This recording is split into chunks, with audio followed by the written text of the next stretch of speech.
24 जून 1564 को मुगलों के खिलाफ लड़ते हुए स्वयं ने अपनी तलवार सीने में डाल अपने प्राण त्याग दिए। दुश्मनों के हाथों मरने से पहले खुद को ही मारना बेहतर समझा।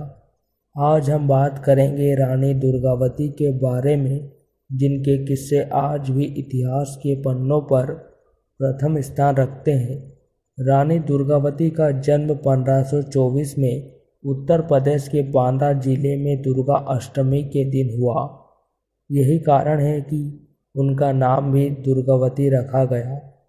वो अपने पिता की इकलौती संतान थी। उन्हें बचपन से ही घुड़सवारी, तलवारबाजी, तीरंदाजी जैसी युद्ध कलाओं की शिक्षा मिली।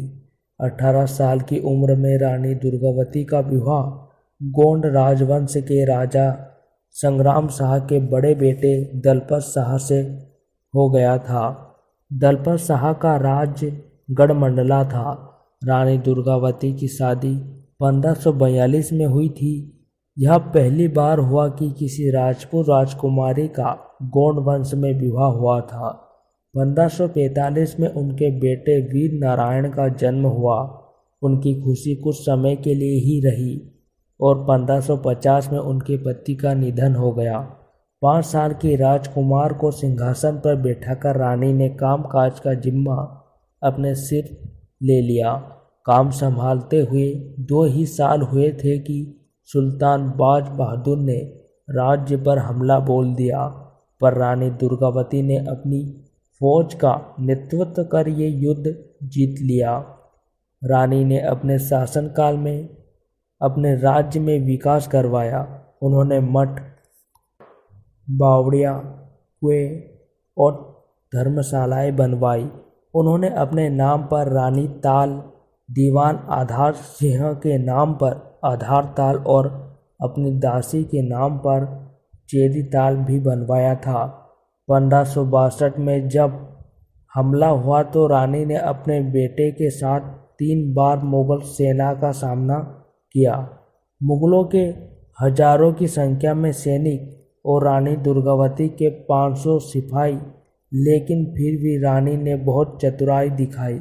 उनके सैनिक जबलपुर स्थित नराई नाला पहुँचे, जो एक पहाड़ी क्षेत्र था और उसके एक तरफ गौर नदी थी और एक तरफ नर्मदा।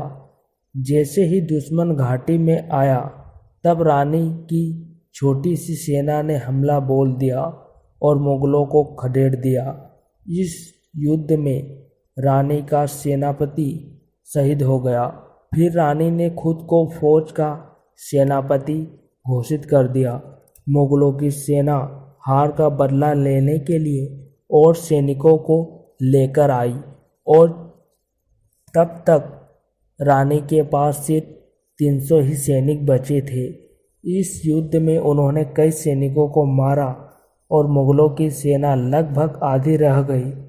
तब तक वीर नारायण को भी बहुत सारे तीर लग चुके थे और रानी को हार नज़दीक दिखाई दे रही थी।